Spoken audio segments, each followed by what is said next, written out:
Okay. Well, I wonder if that can see me. Just finished up a game of Urban Sprawl. This was kind of a, I don't know, an impulse buy, basically. The GMT sale had a number of things. Said, okay, there's a couple that I was, and this was among them, that I was kind of looking at and saying, which one I want. Nothing that I had to have. I've already bought all of those. But, I gave this a shot, figuring, well, actually, because it was one of three things that I noticed, right, kind of fairly early, it wasn't in the bargain bin, which is a pity, but for something new, that's unlikely. I picked up one thing that made me happy out of there, and I definitely suggest looking in their bargain bin, because it really is a bargain. You're getting half off, and then if you have the sale here, you get another half off, and that's just, a fantastic deal. But this looked exciting. It was new. It had been kind of tugging at me even before I looked at this sale. And I had said, nah, it looks like €1. I just couldn't pull the trigger on it at full price, but at the sale price, it was the final convincing round, as it were. So, it isn't quite €1, but it definitely is more of €1 than it is anything else. But when I say it isn't quite, what I mean is there's more, and this is to the good for me, more ability to harm one another, I think, than most Euros commonly have. Now, obviously, you're able to do that in something like, maybe the prototypical Euro for Americans, Settlers of Catan. You're able to do some damage to people, maybe on the same level as this. Here, you can level people's buildings. You can move their point-scoring facilities away from them. It's not just resource competition in the way that a lot of them are. But most of the rest of the mechanism, you're just trying to build your own little, engine for victory points, as it were. And that includes an engine for money, which isn't really victory points. And as we saw, the guy who went the least for money actually ended up winning. He made the move the earliest to almost pure victory points. And I thought that was kind of a questionable move. I thought he was going too hard on them, but he managed to keep his pace going, and I'm not sure that would always be the case. Certainly people let him get away with it for longer than maybe they would if they were more experienced. All right, so why don't we look a little bit at the components, for example, which you got some nice stiff cards, a little bit stiffer than I like. They look sturdy, they're going to last for a while. They hurt a little bit for shuffling, but they're still flexible enough you can shuffle them, so I think that's okay. The play money is wonderful. It's really thick stock, and overall the components are very good, actually. Likewise, these little player aid sheets are again nice stock. The board itself is a good sturdy piece. Attractive, but nothing, no real huge artistic attempt made on it, but it's attractive and functional, and definitely very, very, feels like it's well constructed. You have your little wooden blocks, nothing fancy there, good thick counters for all the locations. This is not something, you're not going to be disappointed with the components here. It's not a flimsy game. The rule book is actually laid out a little differently than I would expect in general. It goes into a lot of detail on the components, but with a fairly simple game like this, and it's everything's nicely spelled out. I think it serves very well for what it does. There's no, you don't have to hunt real hard to find anything. There may be some things that are in odd places, but it's no real difficulty there. Is there anything? Nothing really struck me about it. There were some things that didn't show up in the game I played, and I tried tracking down everything, and I couldn't really find, for example, there's larger parks, and I didn't find the card that triggers them. Again, I didn't look real hard, but I was curious, hey, what makes that humongous, like New York Central Park type card? You also have these tiles, and again, nice sturdy pieces, with all the information on them for the different political positions and what their effects are. And again, that's it's really well designed for being able to know what you're supposed to do at any given time. I felt like the game was very, very easy to keep track of where you were, etc. The only hard part that I had with it, other than being cursed with someone in the same room at times, was when I'm counting the payouts or counting up what which location, who has the majority, etc. Trying to keep track of all the players at once in a solitaire situation. I don't think that would be any problem in a multiplayer situation. Each person would be counting their own and they say, I got 5, I got 4. So that wouldn't be a problem there, I think, at all. One little minor gripe, and I mean, this is the kind of picayune thing that shouldn't affect you at all, but the colors on the cards don't quite match the colors on the counter mix. This is a minor factor. So for example, this is where it really hits me, is with these kind of orange colored things and the yellows versus that orange was supposed to be this red, basically. I certainly found myself at a couple of times almost thinking that thinking for a brief time, I didn't make the error ever, that orange was yellow instead of red. I'm sure you get used to that as it goes. The type of building helps you remember there very easily. When I looked at the board, though, and here, this has more got to do with the thematic aspect of the game. You definitely, everything's nicely linked. I'm building this kind of building. I've got this kind of politician. The powers seem tied in a way that makes sense. I certainly feel like I'm building buildings, but it kind of disturbs me that I don't see the buildings the way I would in kind of a SimCity type of sense. So when I build a police station, it's not really a police station. It's just a civic building. And when I build a factory, a high-tech factory is no different from, a dockyard or something. And there's something in me that kind of wants that kind of differentiation in there. You're not going to get that in this game. This is a game that's got that abstraction layer on it. You've got your, 4 different colors. And that's all the information you're going to have, along with their size. And you're trying to score off of, your board presence. You're not trying to build something that makes rational sense necessarily. These things kind of disappoint me a little bit, because that's the kind of game that I would rather have.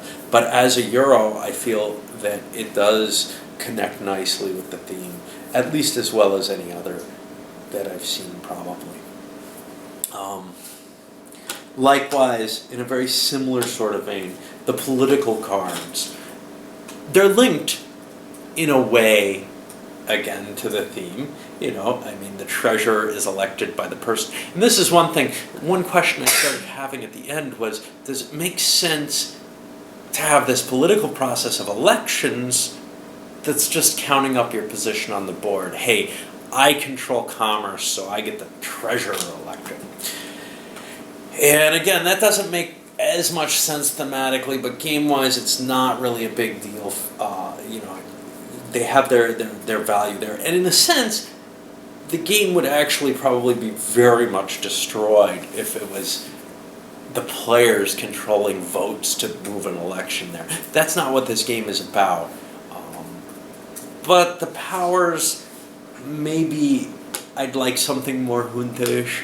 This is just me again, you know, and especially living where I do in Phoenix, where we had, you know, a sheriff, say police chief, and a district attorney who put a lot of pressure very recently on the city council, trying to get people, you know, under indictments for, I don't know, trying to build a courthouse or something, claiming that judges having dressing chambers is a form of bribery.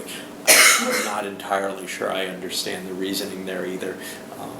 But anyway, there's something in me that desires that kind of aspect to the game. I don't know how much it would add to it. It certainly might actually detract from the game aspect of it. But I think of something like Lords of the Sierra Madre, where you have all these special powers on different things. It's not, you know, that's not the kind of game this is what it comes down to. This is a game that's very focused and like most Euros are, and very much directed at one aspect, which is get your buildings to score points. You're looking towards the points. You're always looking towards the points. Now you have the decision, do I need to build for cash, and early in the game I think you do, or do I need to build for prestige? And what we found out in my game is you probably want to switch to that earlier than my gut inclination says you would. Okay. What else can I say about it?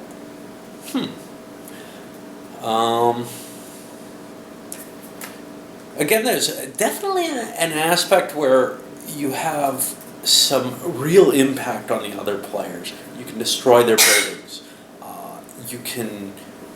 There's places where one player has a choice between a couple of other players as to who gets a benefit, who gets a disadvantage when there's ties, etc. There's abilities to move valuable, the markers, these little red and yellow circles that indicate the value of property and make different neighborhoods more worthwhile, so you can bonus yourself or at the very least take benefits away from another player. There's a lot of opportunity, I think, even though we didn't see it happen in my game, to cut down the leader.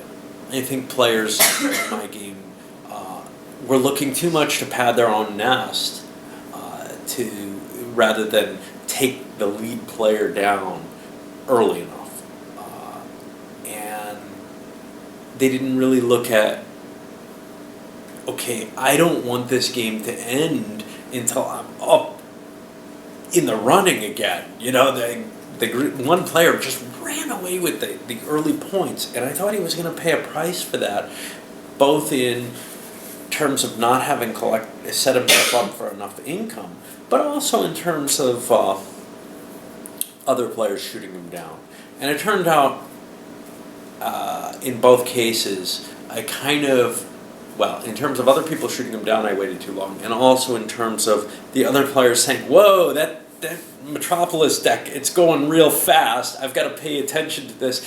This game's going to be over soon if I keep acting the way I do, and approaching the other players and saying, look, you know, let's stop taking those cards because we're ending the game quicker by doing that. Let's try, even if it means slowing down our own progress, to stretch it out a little further. Of course, the lead player then has the advantage of maybe getting the pick of the crop for the Metropolis cards, which were cheaper to get or build. Although maybe not so much cheaper, because some of them are very large, and when the building contracts aren't there for big buildings, there's sort of this cyclic aspect to that that's possible, which is, you know, maybe a clump of the big build permits goes away. It's also a nice mechanism, and I mentioned this earlier, it became almost unimportant late in the game, but with the cards, the planning cards, being able to be used to generate cash. At the beginning of the game, you have almost no money, and later money becomes not unimportant, but very easy to get. And I think that was, we got a problem here because of this silly insert. There's a lot of pieces in this box, and I don't know if they'll all fit. Let me just pull that thing out. But anyway, and I don't know what it is about the Euro style and even the Ameritrash that says, hey, let's put this big insert in there. It doesn't serve much purpose except to fill up the box. Yes, it keeps things from rattling around too much, but it's pretty and you don't feel like you should just throw it out. On the other hand, it does really probably make this a tight fit. Anyway, where were we?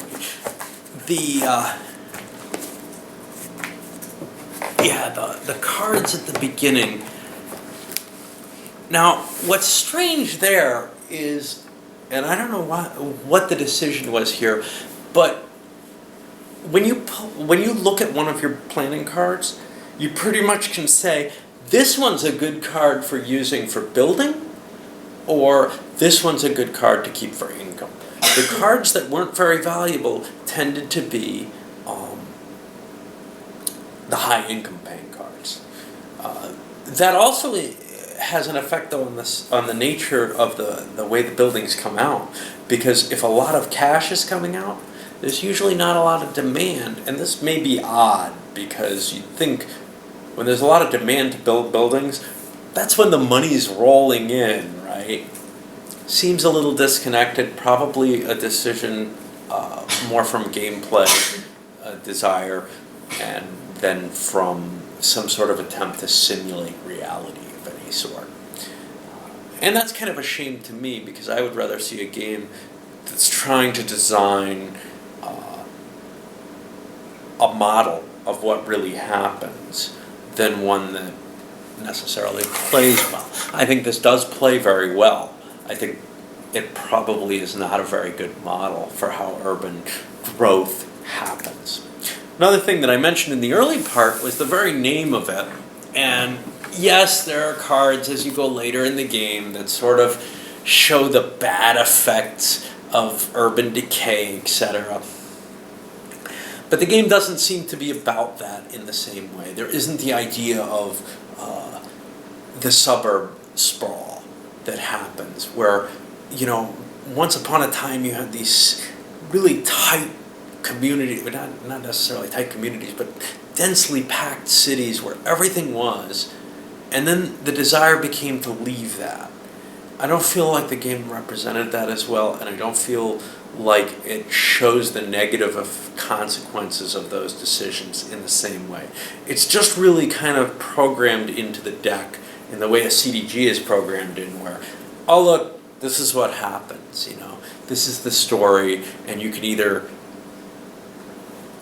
have it happen or not, but it's not really a balancing of decisions in terms of trying to make, say, public transport very, very affordable and there in the dense part of the city. You don't see New York City leaking people. Why? Well, because the infrastructure is in place for the tremendous size that it has. However, where I live, the infrastructure's not in place. You can take buses, they run about the same as they did in Buffalo. They're probably less available than they were where I went not so long ago to San Jose.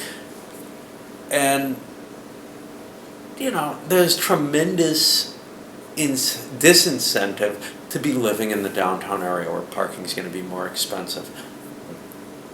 Why not have a car, live out in the suburbs? And then you can take one of those, maybe distance transit buses, the Rapid Express or whatever, to get yourself into where your work is if you don't feel like driving downtown.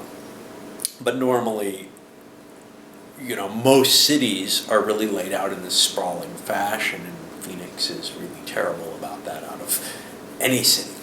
Overall, though, anyway, getting back directly to the game. Overall, I think it's an enjoyable game. I'm glad I bought it, actually. I'm looking forward to playing it with people, but the people I have around don't want to play. They want to play big, complex war games only. So,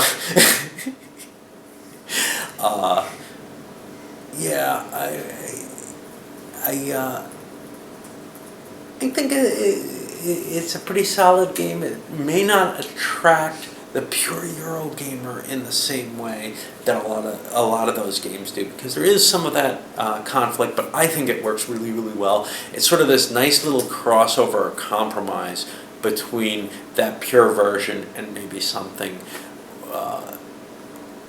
that's a little bit more leaning towards the thematic games. But I would definitely put it more in that Euro camp than in the thematic camp. Anyway, hope you enjoy.